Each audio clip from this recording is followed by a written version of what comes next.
Hey guys, what's up? Sa sinida video, tuluan ta kamo para makadto sa Palawan na hindi ka na magsakay sa eroplano. Tsaktuhan gid ni kung damo ka kwarta, kaglaba imo pasensya.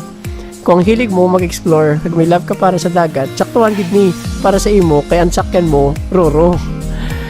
Ang ini-guide ayon para ni sa mga taga Negros, sensya gid sa mga taga Iloilo na peeps. Dason lang kamo kay ang ini-guide ng para sa Negros kagang sakyan ara naman daan si Iloilo, so I think familiar naman laban ni sa mga taga Iloilo.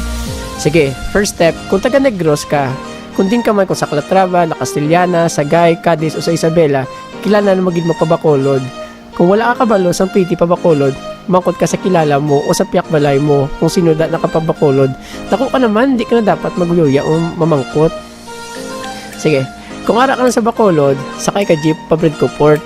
Kung halin ka sa North Terminal, sakay mo Bata Libertad na jeep. Pwede man Mandalagan Libertad o Shopping Libertad, pero mas lawig.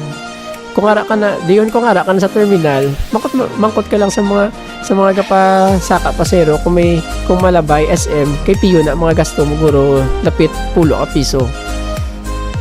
Kag kung sa South Terminal ka naman halin, medyo komplikado ni masakay ka pa Shopping Libertad na jeep, napakadto sa Libertad.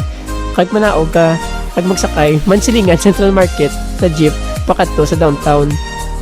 Dayon manaog ka sa may King's Hotel, kag maglakat pakadto sa Lopez San Sebastian, mangkot lang sa mga tawo, kag magsakay ka jeep na punta Taytay, mangkotol mo ang driver kung PSM siya. Mga magasto mo guro sa PT lapit 20 pesos tanan, depende kung estudyante ka or anang hindi na estudyante. Guys, kung ara ka na sa SM, lakat ka sa may Pope John Paul na tower na yun, kaya may mga tricycle na dagahulat. Dara ka masakay pakadto sa Bridco Port, mga magasto mo guro mga 10 pesos kaya amo nang last ko na sa last year pag sakay ko tricycle. O sige, kung ara ka na sa Bridco Port, pili ka lang kung ano sakyan mo. Flash ko lang sa screen mga plate kag schedule sang taga trip as of April 2019. Amo ni mga presyo kag schedule.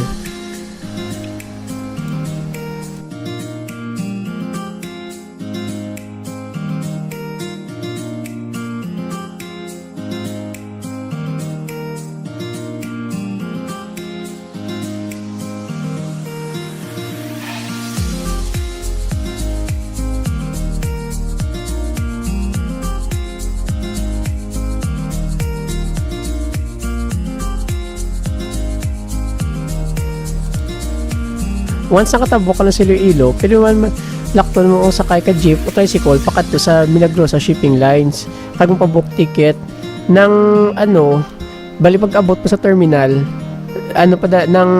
sa lalakton nang sakay pagwa mo sa terminal sa mga Wisa o Sanjet na sa mga fast craft nang ara sa Japon sa gwa sang gate ara da ang Milagros Shipping. Simple lang gina office building, i-flash ko lang sa screen nang kagang pliti pag i-flash ko man ang pliti kagang schedule ipagawa ko lang sa screen. Kung wala niyo na abtan kag hindi at hagbi para kung galantaw ka mo sa inyo cellphone nang medyo hindi magkita nun, ibutang ko lang sa description or sa comment section ang mga schedule kag pliti nila para makita nyo pero mo niyang schedule sa trip sa Palawan na i-flash ko, hindi ko lang ibutang na yun. Bali ang sakyan muli na barko hindi ni magdiretso sa Puerto Princesa, mahapit ni Danay sa Cuyo Island. Isla ni siya na tungan sa Western Visayas kag Palawan. Nang after di hapit, malakat man ang barko. May time ka pa makapanaog kag lago sa Cuyo Island. Usually miyara ka at least 6 hours guro na makalibot-libot. Gamay ang islang Cuyo Island, ti makabakal ka pamahaw, makatanaw ka sa nila mga magandang tanawin, mga tourist attraction nila. Mga alas 3 sa hapon, balik ka na sa barko. Lagi sa naman katulog sa barko kay pagkaaga, arak lang sa Puerto Princesa. Kung may nalipatan ko or nakulang sa information, comment lang sa dalong or PM lang ko. Mga abyan, salamat kids sa paglantaw. Enjoy lang sa paglagaw.